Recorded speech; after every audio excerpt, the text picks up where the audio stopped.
السلام علیکم ورحمۃ اللہ وبرکاتہ۔ آپ نے دیکھا ہوگا کہ بعض اوقات ہم کافی محنت کرتے ہیں، مشقت کرتے ہیں، مگر پھر بھی جو ہمارے خواب ہیں، ہماری خواہشیں ہیں، ہم وہ پوری نہیں کر سکتے، ہم وہاں تک نہیں پہنچتے۔ تو اس طرح کی ہمیں معاشرے میں کئی مثالیں ملتی ہے جنہوں نے اب بہت زیادہ محنت کی اور مشقت کی، پھر بھی انہیں کوئی ان کے جو خواب تھے یا ان کی جو سکسیس تھی، جو وہ چاہتے تھے، جو اچیو کرنا چاہتے تھے، انہیں نہیں ملی۔ کیا ہوتا ہے کہ پھر وہ دنیا فانی سے کوچ کر جاتے ہیں، رخصت کر جاتے ہیں اور فوت ہو جاتے ہیں۔ اتنی سی ان کی زندگی ہوتی ہے۔ ہمارے ایک استاد تھے، وہ اپنی ایک بات بتایا کرتے تھے ہمیں، کہتے تھے کہ ہمارے گھر کے سامنے ایک شخص رہتا تھا جو کہ سبزی لگایا کرتا تھا، اور کافی اس کے حالات خراب تھے، کافی محنت مشقت کیا کرتا تھا۔ اس کا ایک ہی بیٹا اور ایک بیٹی تھی جو کہ سرکاری اسکول میں پڑھتے تھے اور پیدل جایا کرتے تھے۔ شدید گرمی ہو یا سردی ہو، وہ اسکول جاتے تھے اور بچوں کو چھٹی نہیں کرواتا تھا، اور اس نے اپنے بچوں کی پڑھائی پہ کوئی کمپرومائز نہیں کیا۔ اور وہ یہ کہا کرتا تھا کہ میری بس اتنی سی خواہش ہے کہ اللہ مجھے ایک سائیکل دے دے تاکہ میں اپنے بچوں کو گھر سے اسکول تک اور اسکول سے گھر تک چھوڑایا کروں۔ مجھے بچوں کی اتنی مشکل مجھ سے دیکھی نہیں جاتی۔ اب ہم دیکھیں کہ جس بندے کی صرف یہی خواہش ہے کہ صرف وہ یہ چاہتا ہے کہ میں اپنے بچوں کو چھوڑ آؤں، بچوں کو لے آؤں، مجھے صرف سائیکل چاہیے اور اتنا کچھ نہیں، زیادہ مجھے چیز کی لالچ نہیں ہے، زیادہ مجھے چیز کی خواہش نہیں ہے، بس یہی چاہیے، تو اس کا گھر کا نظام کیسے چلتا ہوگا؟ تو اسے ایک دن پوچھا گیا تو بتاتا تھا، کہتا کہ مجھے اور میرے اللہ کو پتہ ہے، علی بخش اس کا نام تھا، کہ مجھے اور میرے اللہ کو پتہ ہے کہ میں گھر کا نظام کس طرح چلا رہا ہوں۔ تو سر بتاتے ہیں کہ میں سوچنے لگا کہ یہ شخص اتنی محنت کرنے کے باوجود بھی کیا زیادہ سے زیادہ حاصل کر سکے گا؟ تو کہتے اس کا جواب مجھے 20 سال بعد کچھ دن قبل ملا، اور بتا رہے تھے کہ میں لاہور وحدت روڈ پر گاڑی پہ اپنی جا رہا تھا، اور میری میٹنگ تھی جس کی وجہ سے میں لیٹ ہو رہا تھا، اور راستے میں ایک ایکسیڈنٹ ہو گیا۔ ایکسیڈنٹ ہونے کی وجہ سے ٹریفک بلاک ہو گئی، راستہ بند ہو گیا۔ تو میں اگین اینڈ اگین ہارن دی جا رہا ہوں، ہارن کری جا رہا ہوں گاڑی کا، مگر آگے والا کوئی رسپانس نہیں دے رہا۔ تو میں گاڑی سے اترا ہوں اور اس کے پاس گیا ہوں، اس سے میں نے کہا کہ سر میں نے لیٹ ہو رہا ہوں، تو آپ کائنڈلی گاڑی سائڈ پہ کر لیں۔ تو اس نے ڈرائیور نے منہ بنا کر کہا کہ راستہ کھلے گا تو میں سائڈ پہ ہو جاؤں گا، ابھی سائڈ پہ نہیں ہو سکتا میں۔ تو میں نے سوچا، سر بتا رہے تھے کہ میں نے سوچا کہ جو چلو پیچھے بیٹھا ہے اس کا مالک ہے، کہ استاد ہے اس کا، میں اس سے بات کرتا ہوں، اس سے ریکویسٹ کرتا ہوں، شاید وہ بات مان لے۔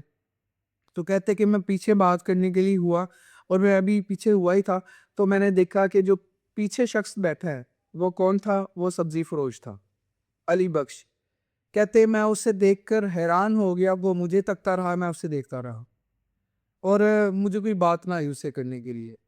اور علی بخش اور وہ ایک دوسرے کو پہچان گئے، اور اسے علی بخش نے اپنا کارڈ دیا، پاکٹ سے کارڈ نکال کر دیا سر کو، اور کہا کہ آپ مجھ سے ضرور ملیے گا۔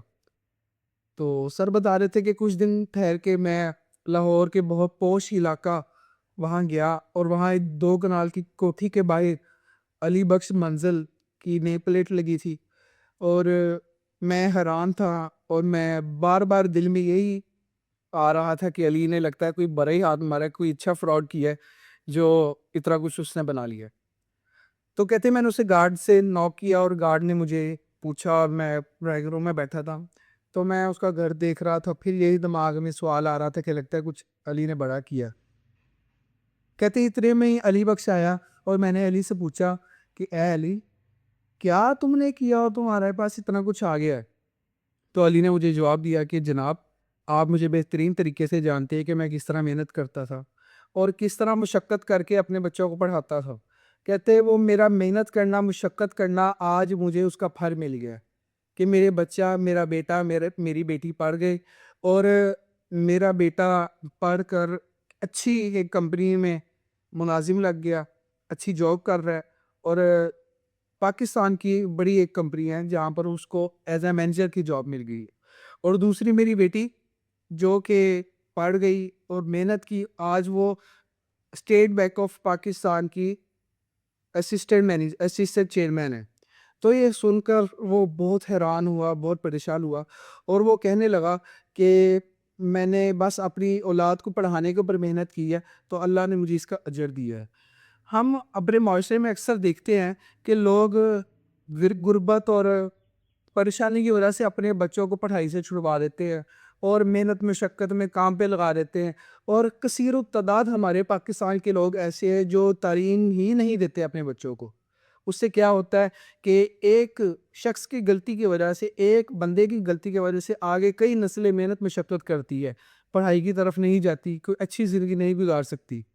اسی لیے ہمیں چاہیے کہ اپنے بچوں کو جتنی مشکل ہو، جتنی پریشانی ہو، جیسے بھی ہو، تعلیم ضرور دے۔ تعلیم بہت ضروری ہے۔ اللہ رب العزت فرماتے ہیں انسان کے لیے وہی ہے جس کی وہ کوشش کرتا ہے، محنت کرتا ہے۔